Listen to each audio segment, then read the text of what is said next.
5 August শুধু রাজনৈতিক পরিবর্তন হয়নি, মানুষের ভাগ্য বদলেছে বলে মনে করেন বিএনপি চেয়ারম্যান তারেক রহমান। একই সাথে সতর্ক করে দিয়ে বলেন, স্বৈরাচার পতনের পরও যদি দেশ পুনর্গঠনে ব্যর্থ হয়, সবাইকে এর খেসারত দিতে হবে। সিরাজগঞ্জের জনসভা শেষে সন্ধ্যায় টাঙ্গাইলের চরজানা বাইপাস এলাকার জনসভায় এসব কথা জানিয়েছেন তিনি। এ সময় বিএনপির ধারাবাহিক সফলতার রেশ ধরেই টাঙ্গাইলবাসীকে ধানের শীষে ভোট দেওয়ার আহ্বান জানান দলটির চেয়ারম্যান। আর নির্বাচনী জনসভায় বিএনপির ভবিষ্যৎ পরিকল্পনা নিয়েও বিস্তারিত জানিয়েছেন তিনি।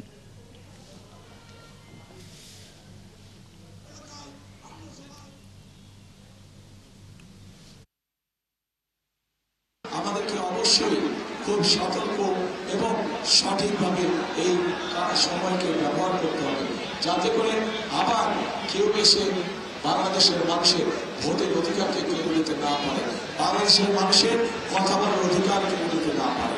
প্রিয় ভাই বোনেরা, আগামী দিন হচ্ছে দেশ গড়ার দিন, আগামী দিন হচ্ছে দেশ গড়ার রাজনীতি, আগামী দিন হচ্ছে মানুষের ভাগ্য বদল করার দিন, আগামী দিন হচ্ছে মানুষের শুভ দিন শুরু হবে আগামী দিন। কাজেই আমরা যদি সকলে ঐক্যবদ্ধ থাকি, আমরা যদি সকলে সতর্ক থাকি, তাহলে আমাদের এই অধিকার কেউ কেড়ে নিতে পারবে না।